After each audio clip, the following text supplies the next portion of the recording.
Hello అండి. Welcome to my channel the daily dose hymns. రవ్వ లడ్డు అంటే మనలో ప్రతి ఒక్కరికి ఇష్టమే కదండీ! మరి అలాంటి రవ్వ లడ్డుని షుగర్‌తో కాకుండా బెల్లంతో తయారు చేసుకుంటే ఎలా ఉంటుందో చూసేద్దామా? ముందుగా స్టవ్ పైన పాన్ పెట్టి 2 టేబుల్ స్పూన్ల నెయ్యి యాడ్ చేసుకొని, నెయ్యి బాగా వేడెక్కాక 1 గ్లాస్ బాంబే రవ్వ వేసుకోవాలండి. ఈ బాంబే రవ్వని మనం మీడియం టు లో ఫ్లేమ్ అడ్జస్ట్ చేసుకుంటూ సిమ్‌లోనే రోస్ట్ చేసుకోవాలండి. ఇది రోస్ట్ చేసుకునే టైంలోనే మనం డ్రై ఫ్రూట్స్‌నైతే మిక్సీ పట్టించుకోవాలండి బరకగా. నేనైతే బాదం, క్యాష్యూ తీసుకొని బరకగా మిక్సీ పట్టించాను. సో, చూడండి కలర్ చేంజ్ అయితూ ఉంది. బాగా గోల్డెన్ కలర్ వచ్చింది అనుకున్నాక మనం ముందుగా పౌడర్ చేసి పెట్టుకున్నాం కదండీ! ఈ డ్రై ఫ్రూట్ పౌడర్‌ని కూడా వేసి ఒక 2 నిమిషాల పాటు బాగా రోస్ట్ చేసుకోవాలండి. ఈ డ్రై ఫ్రూట్స్ వేశాక అవి రోస్ట్ అయ్యే టైంలో మనకి మంచి అరోమా అయితే వస్తుందండి. ఇప్పుడు బాగా రోస్ట్ అయినట్టే స్టవ్ ఆఫ్ చేసుకోవాలి.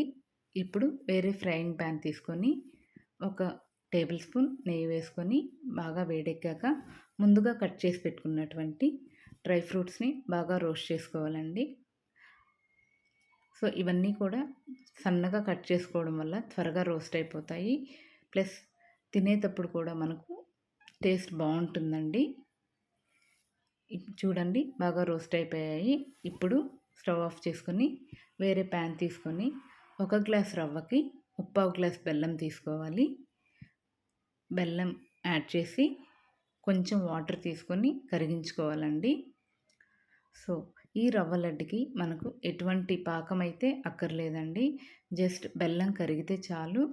ఒక పొంగొచ్చేంత వరకు మనం కరిగించుకోవాలి. సో, ఈ స్టేజ్‌లో మనం స్టవ్ ఆఫ్ చేసేసుకోవాలండి. స్టవ్ ఆఫ్ చేసుకున్నాక కొంచెం ఇలాచీ పౌడర్ వేసుకోవాలి. ఇలాచీ పౌడర్ యాడ్ చేయడం వల్ల ఏ స్వీట్‌కైనా సరే మంచి అరోమా అనేది యాడ్ అవుతుంది. ఇప్పుడు ముందుగా రోస్ట్ చేసుకున్న డ్రై ఫ్రూట్స్‌ని రవ్వలోకి యాడ్ చేసుకోవాలి.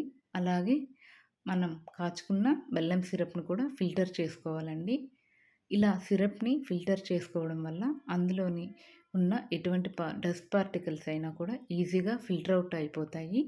వేడి మీద ఉన్నప్పుడే ఫిల్టర్ చేసేసుకొని బాగా కలుపుకోవాలండి.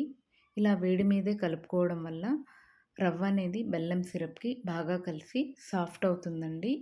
అప్పుడు రవ్వ లడ్డు కూడా తినేటప్పుడు చాలా సాఫ్ట్‌గా ఉంటుందండి.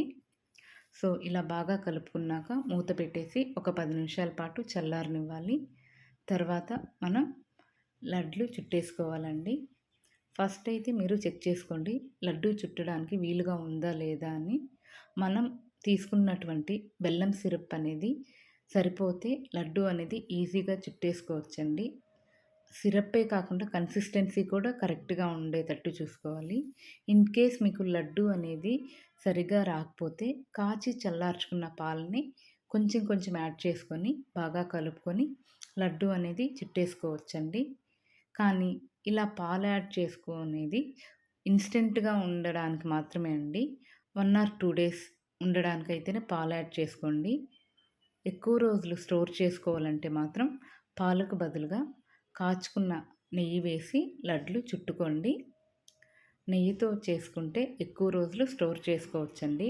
ఇలా పాలతో చేసుకుంటే 1 ఆర్ 2 డేస్ మాత్రమే స్టోర్ చేసుకోగలం. ఇన్‌స్టంట్ లడ్డూస్‌కైతేనే మీరు పాలు తీసుకోండి. అంతేనండి. రవ్వ లడ్డు అనేది చాలా ఈజీ ప్రాసెస్. మీరు కూడా ఒకసారి బెల్లంతో రవ్వ లడ్లు ట్రై చేయండి. ఎలా ఉందో ఖచ్చితంగా కామెంట్ బాక్స్‌లో